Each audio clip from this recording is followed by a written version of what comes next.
Tuan-tuan, akidah tiga serangkai ni yang dia orang duk serang ni, akidah yang menyatakan tauhid rububiyah, uluhiyah, asma' dan sifat. Tauhid rububiyah bermaksud mempercayai kewujudan Tuhan dan segala kekuasaannya. Tauhid uluhiyah mempercayai, beriman Tuhan yang wujud dan segala kuasaan itu wajib kita untuk mengabdikan diri kepadanya. Hanya kepada dia tempat kita bertawakal, beribadat dan berdoa. Tauhid asma' dan sifat bermaksud kita mensifatkan, memanggil Allah dan sifat-sifatnya berdasarkan apa yang Allah khabarkan kepada kita dan sesuai dengan kebesaran dan kemuliaan Allah. Tu ya. Puak ni kata tauhid tiga ni sama dengan Trinity. Macam puak Kristian kata Bismillahirrahmanirrahim, Allah Ar-Rahmanir-Rahim sama dengan Trinity, Tuhan Bapa, Tuhan Anak dan Tuhan Roh Kudus. Mai puak-puak Ahbash ni kata benda yang sama. Dia kata dia ahli sunnah.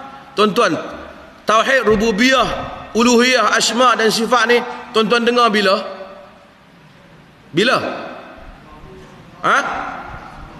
Sejak sekolah lah. Hak generasi baru ni itulah buku sekolah ya. Dia kata buku sekolah tu sesat, bahkan kufur.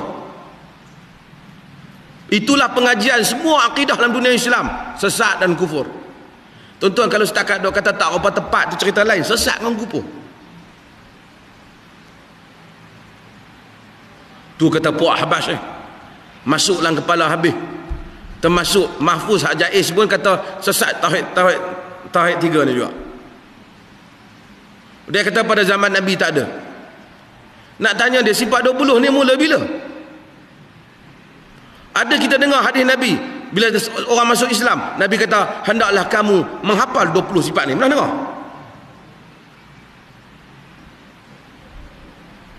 Tuan-tuan, bukan bermula dengan Ibn Taymiyah. Sejak Ibn Mandah lagi telah menyebut benda yang sama, iaitu manusia ini, tuan-tuan, orang kafir percaya wujudnya Tuhan ataupun tidak? Percaya atau tidak? Percaya. Mereka percaya Allah berkuasa ataupun tidak? Percaya. Wala in sa'altahum man khalaqas samawati wal ard wa sakhkhara asy-syamsa wal qamar la yaqulunna Allah. Jika ditanya orang kafir itu siapa yang menciptakan langit dan bumi, menundukkan bulan dan matahari, nescaya mereka akan menyatakan Allah. Bila hujan turun, pergi tanya Acong. Acong kata, Acong, ini hari ya, lu punya bapak simbah air daripada atas. Tak ada, dia tak kata. Dia kata, ini Tuhan turunkan hujan.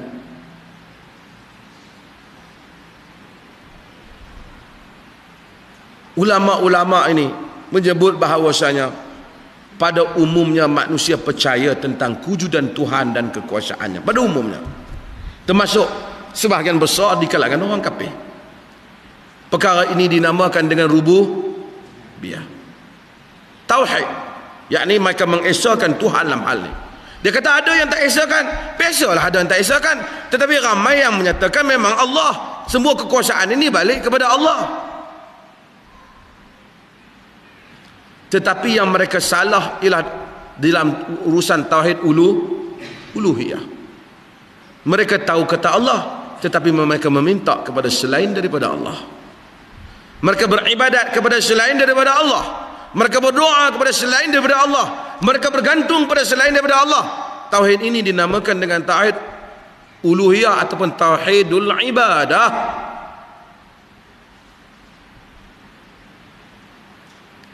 Lepas tu macam mana kita nak kenal Allah Ta'ala? Saya tak pernah tengok Allah Ta'ala. Kok pok-pok tal 7 hak buang TV dalam sungai tu pernah tengok? Saya tak tahu. Saya tak pernah tengok Allah Ta'ala. Tuan-tuan tak pernah tengok Allah Ta'ala. Orang tanya Aisyah, hal ra'a Muhammadun rabbah? Adakah Muhammad melihat Tuhannya? Wallahi qaffa sya'ri bima qult. Wallahi, dia kata, terpacak bulu remah aku. Hang tanya apa ni? Macam mana kita nak kenal Allah Ta'ala? Tak ada jalan melainkan apa yang Allah khabarkan kepada kita melalui kitabnya dan Rasul kabarkan kepada kita melalui sunnah.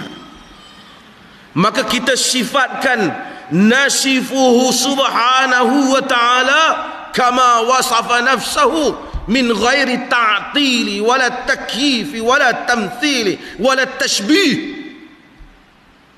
Maka kita mensifatkan Allah Ta'ala macam Allah Ta'ala sifatkan dirinya, dengan kita tidak memandulkan sifat, dengan kita tidak mencerupakan Allah Ta'ala pada macam benda lain, dengan kita tidak membagaimanakan Allah Ta'ala itu. Macam mana dia kata, macam itulah kita terima. Dan kita tak mau tahu Allah lebih daripada hak dia bagi tahu. Kita tak mau tamak, kita tak mau tahu lebih. Sebab apa kita tak mau tahu lebih? Sebab kita tahu kita tak boleh tahu dia melainkan dengan apa yang dia bagi tahu. Mula-mula tauhid rububiyah mempercayai bahawasanya Allah ini pencipta, pentadbir, pemberi rezeki, pemilik segala sesuatu yang ada di dunia ini. Yang ni tak ada masalah sangat. Yang mana kita boleh kata setiap orang yang beragama dia percaya kepada Tuhan. Dia percaya Tuhan dia cipta dia. Dia percaya Tuhan memiliki segala-galanya. Tapi bila masuk tang tauhid uluhiyah, yang ni menjadi perbezaan antara kita dengan orang-orang yang tidak Islam, orang-orang kafir. Kerana Islam menetapkan tauhid di dalam ibadah. Tak boleh kita bagi satu-satu ibadah kepada selain daripada Allah Subhanahu Wa Taala, siapa pun dia. Maka Islam mengharamkan semua benda yang boleh menafikan tauhid uluhiyah ni. Maka sebab itu Islam mengharamkan patung, kerana patung boleh membawa akhirnya kepada penyembahan terhadap patung. Kecuali patung budak-budak, kerana tidak ada unsur ta'zim, kerana tidak ada unsur membesarkan patung tu. Macam saya sebut dululah, kita beli anak kita patung Ultraman, belum sampai rumah kepala dah cabut, kaki dah cabut, kerana tidak ada unsur membesarkan patung tu. Berbeza dengan patung-patung selain daripada tu yang kadang-kadang kita beli, kita letak di tempat yang tinggi. Dia akan membawa kepada unsur membesarkan patung, yang mana akhirnya akan menafikan tauhid uluhiyah.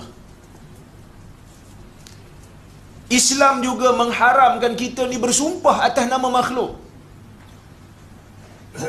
Kita nak sumpah atas nama Allah, kan? Mesti dengan sebutan wallahi wa billahi wa tallah, demi Allah. Tak boleh kata wabi Muhammad ataupun wabi ummi, demi ibuku, demi Muhammad, tak boleh. Bersumpah di atas nama makhluk tak boleh. Islam juga mengharamkan sebarang jenis khurafat. Kerana khurafat seolah-olah memberikan kepercayaan pada masa akan datang selain daripada Allah. Seolah-olah kita nak kata ada benda, ada makhluk yang tahu tentang perkara gaib selain daripada Allah. Sedangkan tidak ada siapa pun yang tahu benda gaib melainkan hanya Allah. Nabi tahu benda gaib pun apa yang Tuhan bagi tahu kat dia. Yang Tuhan tak bagi tahu kat dia, Nabi tak tahu. Maka sebab itu bila orang datang tanya Nabi soalan-soalan, Nabi tak kata, oh tak payah tanya, saya tahu dah. Sebelum awak datang saya tahu dah. Tak ada. Sahabat datang tanya siap-siap, baru Nabi jawab. Baru Nabi jawab. Islam tak benarkan khurafat, kerana benda ni boleh menafikan tauhid uluhiyah. Dan kita ada satu lagi tauhid asma' was sifat.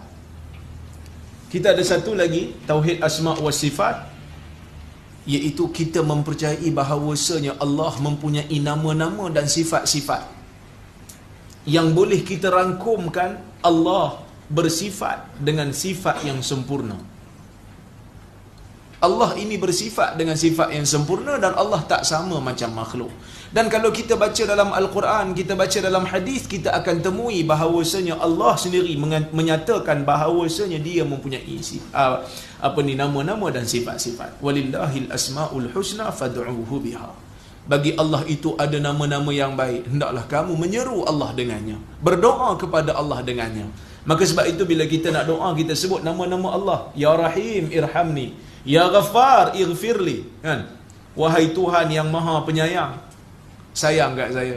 Ya Razak, urzuqni. Wahai Tuhan yang mempunyai sifat Razak, maka berilah rezeki pada saya. Ustaz, kenapa kita tolak tauhid 3? Ada lecturer saya kata kalau tauhid 3 ni menguatkan lagi tauhid sifat 20. Boleh kau ada ustaz terakhir, kenapa kena tolak tauhid 3? Ulama ada sebut dah jawapan mengenai tolak tauhid 3 ni kerana banyak berlaku kesilapan. Rojoklah kitab tu panjang lebar. Tauhid 3 pertama tauhid rububiyah, uluhiyah, asma wa sifat. Tauhid rububiyah ni nak kata Tuhan yang mentadbir, Tuhan yang belaka. Maka tauhid ni nak mengatakan orang kafir pun ada tauhid juga. Orang kafir percaya Tuhan yang mencipta langit, maka dia ada tauhid rububiyah. Maka dia kafir pun jala, tauhid pun jala. Pening. Dia musyrikin, dia kafir musyrikin. Dalam masa yang sama dia juga ada bertauhid. Tauhid dan musyrik dalam satu masa. Mengarut lagu ni. Maka kalau tauhid, kalau musyrik.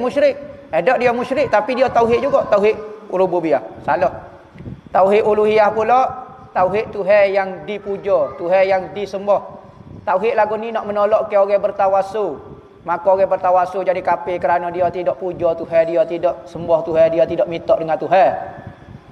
Maka sebenarnya tauhid uluhiyah nak mengkafirkan orang yang bertawasul dengan Tuhan. Tujuan dia. Maka ditolak juga sebab tawasul ini tidak jadi kafir. Ketiganya tauhid asma wa sifat. Asma wa sifat ni dia nak kata ayat mutasyabihat tu ayat zahir. Nak kata Tuhan ada tangan, semua tu sifat Tuhan belaka. Maka dia masuk dalam kategori tauhid asma dan sifat. Maka kita kata ayat ni ayat mutasyabihat dak masuk dalam ayat asma dan sifat Tuhan. Tuhan ada tangan, ada kaki, duduk atas harah, penuh jahanam lebu habis.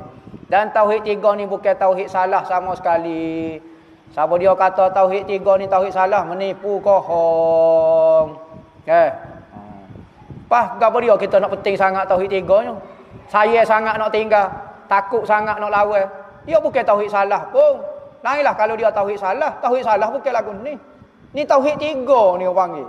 Nama tauhid tu. Siapa dia bagi tauhid 3 ni?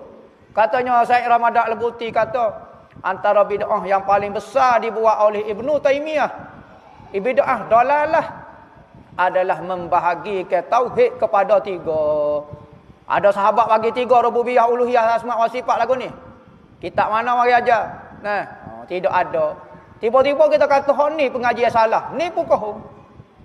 Tak suruh takutlah nak lawan tauhid 3, dia bukan salah pun sama sekali. Dan hak mengaji tauhid 3 ni kebanyakannya malah nak kata semua Wahabi berlaku.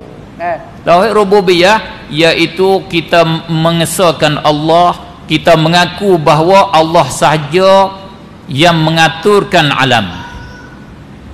Allah saja yang memberi rezeki, Allah saja yang memati, Allah saja yang menghidup, Allah saja yang menurunkan hujan, Allah saja yang memberi kemarau, Allah saja yang memberi sakit, Allah saja yang menyembuh, Allah sajalah yang menaik matahari, Allah saja yang mendatangkan kelam, Allah saja yang mendatangkan siang, kesemuanya Allah lah. Itu tauhid uluhiyah, tauhid rububiyah namanya. Huraian begitu tidak bercanggah, tidak bertentangan dengan Al-Quran, dengan hadis, dengan ahli sunnah wal jamaah. Cumanya huraian begitu bukan dinama tauhid rububiyah sahaja di sisi kita ahli sunnah wal jamaah. Itu tauhid dengan secara umumnya. Sama ada tauhid rububiyah, tauhid uluhiyah, kesemua di sisi ahli sunnah itu makna tauhid. Sebahagian daripada makna tauhid. Tetapi yang salahnya di dalam pendetailan dia tentang tauhid rububiyah, dia kata tauhid rububiyah ini bertauhid dengan dia oleh segala kufar. Ini yang salah. Bahkan Ibnu Taimiyah dan juga Muhammad Abdul Wahab, dia kata Abu Jahal lebih tauhid daripada orang muslimin yang duk bertawasul, yang berdoa di kubur. Abu Jahal lebih bertauhid daripada orang Islam yang ada pada masa sekarang, pada masa dia.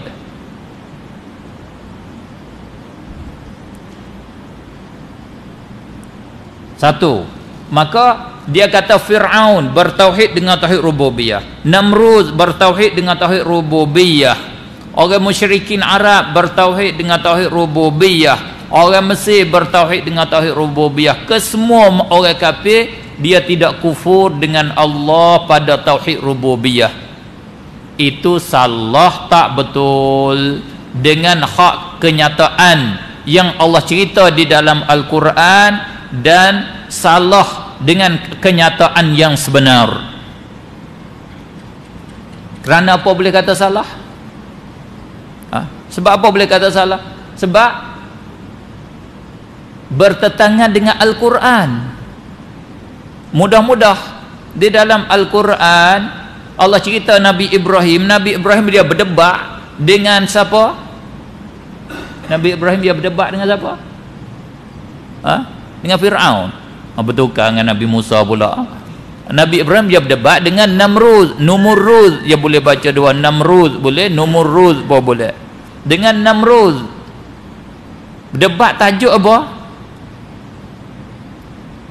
Hak Allah cerita. Tajuk apa yang Nabi Ibrahim berdebat dengan Namrud? Tajuk Namrud mengaku dia jadi Rabb. Dia mengaku dia jadi rububiyah, dia bersifat dengan rububiyah, dia jadi Tuhan. Macam mana Ibnu Taimiyah kata Namrud mengaku rububiyah kepada Allah? Alam tara ilal ladzi hajja Ibrahim fi rabbih. Engkau tak tahukah ya Rasulullah? Allah tanya Nabi sallallahu alaihi wasallam, engkau tak lihatkah kepada Namrud yang berhujah dengan Ibrahim tentang Tuhan Nabi Ibrahim? Dia berdebat dengan Nabi Ibrahim tajuk ketuhanan Allah, tajuk ketuhanan dia. Idh qala lahu, ketika Nabi Ibrahim kata bagi dia, Rabbiyalladzi yuhyi wa yumit, Tuhan aku Allah ni dia menghidup, dia memati. Allah sajalah yang menghidup, yang memati. Namrud kata kena, qala ana uhyi wa umit, dah begitu gak akulah Rabb, aku menghidup, aku memati. Dia tak terima Nabi Ibrahim kata Allah menghidup, Allah memati. Dia kata dialah yang menghidup, dialah yang memati. Dia ambil dua orang, seorang yang tua, seorang yang muda. Yang tua tu dia bunuh, dia kata kalau taruh pun mati semata. Dah yang tua ni tengok, ini dia kata dia mematikan. Yang muda tu dia sifat taruh, dia tak bunuh. Ini dia menghidupkan. Itu Namrud berhujah dengan Ibrahim. Nampak hebatlah dia. Dia boleh menghidup, dia boleh memati. Dia mengaku dia Rabb. Ibnu Taimiyah kata Namrud dia mengaku Rabb kepada Allah. Dia beriman dengan rububiyatullah. Itu salah, tak betul. Tetapi Nabi Ibrahim satu daripada hujah Allah. Nabi Ibrahim dia orang bijak di dalam berdebat. Kalau kita sepak kat situ dah, Nabi Ibrahim dia biar. Oh begitu, ya kalau mengaku Tuhan sungguh, ya tak apalah, itu aku biar. Nama dia Taslim Jadali. Kalau kita berdebat, kita kata itu bukan kamu menghidup, dia duk hidup dah, kamu tak bunuh saja, bukan menghidup macam tu. Menghidupnya yang mati beri hidup, yang tak ada roh bubur roh tu baru menghidup. Tetapi itu tak, Nabi Ibrahim tinggal, nama dia Taslim Jadali di dalam berdebat nama dia. Kita terima apa yang dia mengaku dulu, dia dakwa. Kerana Nabi Ibrahim ada hujah yang lebih kuat lagi. Nabi Ibrahim katakan, innallaha ya'ti bisyamsi minal masyriqi fa'ti biha minal maghrib.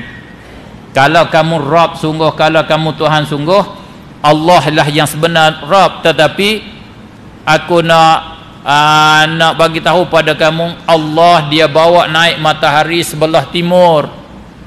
Kalau kamu Rabb sungguh, kamu bawa naiklah matahari sebelah barat. Nabi Ibrahim kata kepada Namrud. Namrud jawab macam mana? Tak boleh jawab. Allah kata fabuhital ladzi kafar, maka tercengang-cengang, maka jadi bengong oleh orang kafir itu. Namrud jadi bengong. Faham bengong? Tak faham tak kerti Melayu lah. Namrud jadi bengong, jadi pening, tak ada nak jawab dah lah. Dia nak buat naik, nak ambil matahari naik sebelah barat macam mana? Allah hukum allazi kafar. Namrud seorang yang kafir. Allah tak kata allazi amana, seorang yang beriman bi rububiyyati, dengan ketuhanan aku dah. Allah hukum kafir Namrud. Macam mana Ibnu Taimiyah orang bagi tauhid tiga, kata Namrud bertauhid dengan tauhid rububiyah. Dia berhujah betul-betul, tajuk dia jadi Rabb. Itu juga Fir'aun. Ibnu Taimiyah kata Fir'aun mengaku rububiyah kepada Allah. Tak. Cuba baca di dalam Al-Quran, Fir'aun kata qala ana rabbukumul a'la. Akulah Rabb kamu, Tuhan kamu yang paling tinggi. Dia mengaku di Allah cerita dalam Al-Quran, Fir'aun kata ana aku rabbukum, tak kata ilahukum, rabbukum, rububiyah bagi kamu, aku jadi Rabb bagi kamu. Nas terang-terang begini, boleh Ibnu Taimiyah kata Fir'aun mengaku rububiyah kepada Allah, itu salah. Cuba kita perhati, orang yang dakwa nak ikut Al-Quran, adakah yang ikut Al-Quran? Itu peringkat Ibnu Taimiyah, bukan peringkat kita-kita. Ibnu Taimiyah ni bukan orang biasa, orang alim, orang hafiz, ingat ratusan ribu hadis, tak kena berbanding dengan kita. Tetapi di dalam keadaan demikian, dia sesak di dalam pahaman. Kalau jenis-jenis kita ni, Allah tak tahu, saya tak tahu, tak ada lidah nak bercakap dah. Iaitu sama-sama nak kenal Allah. Jadi tak perlu diperbesarkan. Orang yang bercakap begini, dia mendakwa satu dakwaan yang tidak benar. Kerana perbezaan antara tauhid sifat 20 dan tauhid 3 bukan sekadar metod. Dia pergi sampai kepada jis dia, sampai kepada isi dia, sampai kepada fundamental dia pun ada perbezaan yang tajam. Makanya orang yang mengatakan hanya sekadar metod, sama ada dia tidak jujur, dia cuba menyembunyikan sesuatu hakikat, atau dia tidak faham. Yang mana sepatutnya kalau dia tidak faham, dia jangan bercakap. Kerana bercakap tanpa faham itu mengelirukan. Baik. Tauhid 3 ini dipopularkan oleh seorang tokoh ulama bernama Ibn Taimiyah, yang sekarang ini menjadi idola golongan yang disebut sebagai golongan Wahabi. Tak maaf ya, dalam slide ada sebut, saya sebutlah. Setengah orang sensitif istilah Wahabi ni. Jangan mudah-mudah label orang, kata dia. Ustaz ni asal berbeza pandangan sikit terus di labelnya Wahabi. Tidak juga. Tak semua yang berbeza pandangan dengan kita Wahabi. Ada yang berbeza dengan kita namanya Syiah. Ada yang berbeza dengan kita namanya Mu'tazilah. Ada yang berbeza dengan kita namanya Jabriyah. Ada yang berbeza namanya Jahmiyah. Jadi tak semua yang berbeza dengan kita tu Wahabi. Dan label ini bagus. Bahkan label ini dilakukan oleh Allah Subhanahu Wa Taala sendiri. Ada yang dilabelkan sebagai muslimun, kafirun, munafikun. Bahkan Nabi SAW pernah melabelkan golongan yang menafikan takdir, itu Nabi labelkan sebagai majus hazihil ummah. Majusi umat kita ni orang yang tak percaya takdir. Nabi labelkan. Ulama melabelkan daripada dahulu, ini namanya Rafidah, ini namanya Khawarij, ini namanya Mu'tazili, ini namanya apa-apa. Yang tak bagus apa? Salah label. Orang tu bukan Wahabi, kita pergi label dia Wahabi, itu tak bagus. Orang itu bukan Syiah, kita label dia Syiah, itu tak bagus. Salah label yang tak bagus. Label itu memudahkan. Kita pergi kedai pun sama ya. Kalau ada label ini sardin, ini bilis, ini kerang, kan senang. Yang tak senangnya dia tulis di situ labelnya kerang, kita balik nampaknya sardin. Itu salah label. Baik. Jadi Al-Imam Ibn Taimiyah ni, beliau orang yang mempopularkan Tauhid 3 ini dan menerangkan konsep-konsepnya, membahagikan Tauhid. Pertama, Tauhid Ar-Rububiyah. Yang kedua, Tauhidul Uluhiyah. Dan yang ketiga, Tauhidul Asma'i was Sifat. Dan Tauhid ini ada bahagiannya yang benar, yang wajib kita terima. Ada bahagiannya yang batil, yang wajib kita tolak. Kalau tak terangkan ini jadi confused. disangkakan kita menolak perkara yang betul. Bukan semua yang berkaitan dengan tauhid 3 ini betul, bukan semua salah. Ya. Baik, cuba lihat satu persatu. Tauhid rububiyah ini daripada perkataan Rabbun. Kan kita baca alhamdulillahirabbil alamin, rabbil alamin. Rabb. Jadi datanglah daripada situ rububiyah, iaitu ketuhanan yang mana di situ kita mengaku bahawa yang menciptakan, yang memiliki, yang mengatur, yang menghidupkan, yang mematikan, yang memberi rezeki, yang mendatangkan manfaat dan mudarat, yang mendatangkan penyakit dan yang menyembuhkan, semuanya hanyalah Allah sahaja. Kan sama dengan wahdaniyatul af'al tadi. Yang ini betul. Yang ini wajib kita terima. Walaupun zahir kita nampak manusia bertingkah laku, manusia yang bagi makan, manusia yang bayar gaji, manusia yang memukul, manusia yang menikam, manusia yang membakar, tapi dari segi hakikat yang berlaku itu semua adalah daripada Allah. Ini namanya tauhid rububiyah, dan yang ini betul. Tak boleh kita tolak. Tapi ini Ustaz Wahabi yang ajar pun kalau betul, takkan kita nak tolak. Kita bukan tolak Wahabi kerana namanya Wahabi. Kita tolak bila dia membawa yang batil, yang bercanggah dengan ajaran Nabi. Yang betul macam ini takkan nak tolak. Haram ditolak. Bahkan syirik kalau kita tolak yang ini. Cuma masalah timbul bila mana Al-Imam Ibn Taymiyah mengatakan, bahkan penyokong-penyokong beliau juga mendakwa benda yang sama, bahawa tauhid rububiyah ini diyakini oleh semua orang, termasuk orang musyrik. Orang seperti Abu Jahal, orang seperti Abu Lahab, bahkan dikatakan lebih bertauhid daripada orang mukmin, tapi hanya daripada sudut rububiyah. Dalam mengesahkan Allah sebagai Tuhan yang menciptakan, menghidupkan, mematikan, itu Abu Jahal, Abu Lahab pun bertauhid. Yang ini yang kita tolak. Yang ini batil. Dan yang ini hakikatnya adalah salah faham terhadap makna daripada ayat suci Al-Quran. Ayat betul, tafsirannya batil. Ayat Quran mana boleh salah?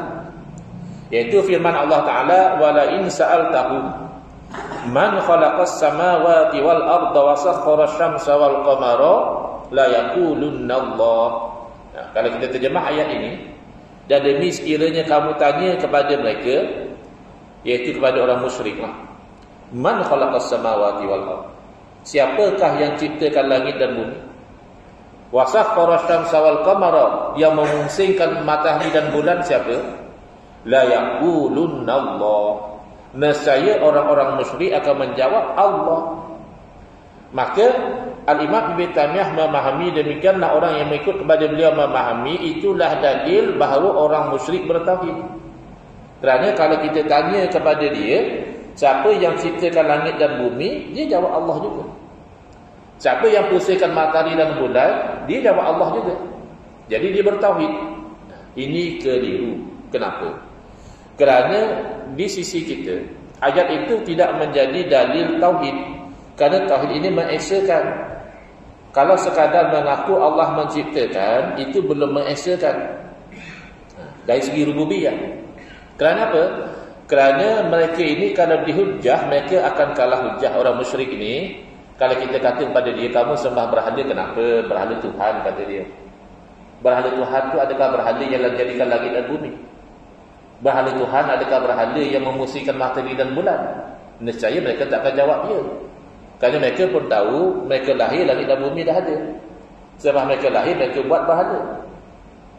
Takkanlah berhala pula yang ciptakan langit dan bumi.